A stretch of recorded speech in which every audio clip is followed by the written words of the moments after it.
David, particularly looking at the goal on Tuesday, you must be really pleased because that's a direct example of the work on the training pitch coming to fruition. Yeah, I think there's lots of ways to score a goal. And obviously when you practice in a certain way and want to score goals in a certain way, then that's pleasing. We've scored 2 good goals against Bradford, for example, early on this season. But making sure that the players understand that that's what we're trying to do. But it's not the only way. Carlisle at the weekend, we scored a couple in another way. The first goal was a brilliant goal in a different way. It was really direct and incisive. So there's lots of ways to score goals. But obviously, the more passes, the more people involved, and the greater understanding you need, and them relationships. That relationism is a sort of a bit of a new word in football, but it takes time to understand where your mate's going to go and how he's going to act, and it's not a case of practicing that in so much as it's just repetition, understanding body shape, body language, and it's that sort of unwritten stuff.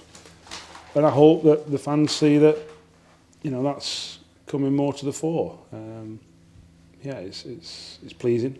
It was a terrific goal, and it capped off a great display and a fully deserved victory. I suppose that also helps belief, players' belief, fans a bit, because there's always that argument about passing out of the back and stuff, but you can see, particularly when it's a goal, because those moments in the game where it happens but doesn't lead to a goal tend to get forgotten about, but when you see it produce a goal, you can understand the process a lot more. Yeah, of course, when you see an end product, there was one about 3 minutes before where Luca's come inside and Jason's come off the side and is, a foot away from being put clean through. Just slightly overhit, slightly mistimed run, all the rest of it. But it's like the next time he does that same run and suddenly Green is in the other side of the pitch. So, it's not just one way, if you like, of scoring from one particular move. There's lots of different sort of facets to it. And that's a good thing. I've spoken a lot about repeatable chances. And we've scored a few good goals like that now. So it shows that the lads are taking stuff on board and are expressing themselves. They don't get shouted at unless they're not working hard, not trying, and that's not a conscious thing. Nobody goes out to not try hard. A mindset thing. We had to have choice words at Carlisle, for example, at half time because they were way too passive, and then suddenly it's like, okay, no, come on then, and then suddenly we win the game from that point. So it's nice to see, but it's not just the only way. And with that, there's also a sort of dogged side and determined side to keep the ball at net and become tough to beat at the other end as well. Yeah, look, if you go to any team top of the league who haven't lost in a calendar year and you're approaching the winter months, then they're going to be a tough nut to crack, and that was the case. But I have to say I felt fairly comfortable that we weren't going to concede because our shape, I said after the game, our shape without the ball was magnificent.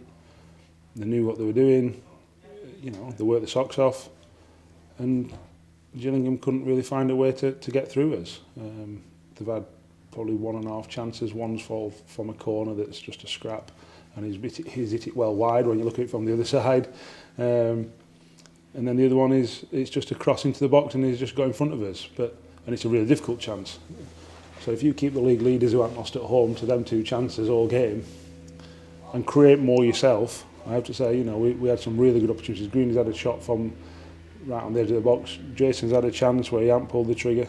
Donovan's had a chance near the end. There's lots of other opportunities that we could have scored. And it's like, well, that's it. That's the kind of performance, that mix of, that blend of football, creating opportunities but being really hard to beat. And if you do that, then you're going to win some games of football. You'd be counting on that on tomorrow against Doncaster. It's heading towards a sellout as well. It's looking like a really, really tasty affair tomorrow lunchtime. Yeah, look, they're only just up the road. They're a good team. I've come up against Grant and his teams before, and they're always a good team. They always try and play the right way, and it's going to be a real good test for us. It's probably the hardest test of the season, to be quite honest. So yeah, we know we're in for a real tough game. But at the same time, it's one that we relish. I'm pretty certain if you interviewed Grant, he wouldn't be looking forward to coming to us at the minute. So it's going to be a really good game. 2 good teams who I think are going to be you know, the top end of the table come the end of the season, and we've got to make sure we come out on top. That's the name of the game. A lot's changed since the last time we faced Doncaster. That was a bit of a turning point last season. Do you look on that and sort of look how far you've come and how things have changed, or is it too different to really say? Yeah, I think obviously we had to pivot away from what we were doing because we couldn't get the players to understand it and do it. And I'd hope, and I believe that the players are now starting to show that this season, because we've had to change. You know, I'm not a big fan of evolution, I keep saying it, but there was a revolution in the summer in terms of players. You know, I think we were bringing 11, 12 in, something like that, I can't remember. It's a big number, and that was needed. So are we a reflection of what we were last season? I have to say, in the first 35 minutes against Doncaster last season, they scored early on and then we were very good. And then we capitulated. That's the truth, isn't it? Let's not beat around the bush. We haven't done that this year. You know, everyone can look at Notts County. They've had 2 goals that shouldn't be counted.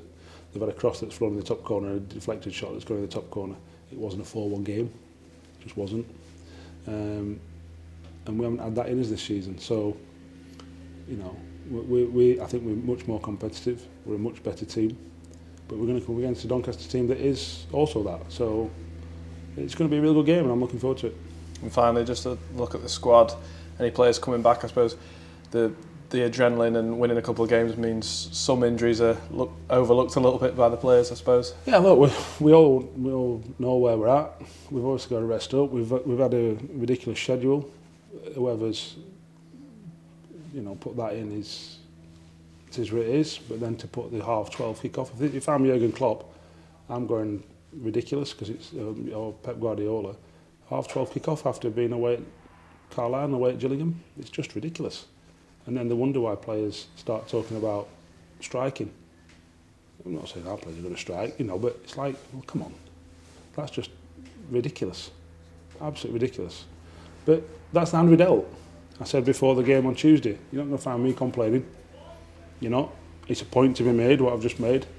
You're not going to find me complaining. Let's just crack on. We did that Tuesday.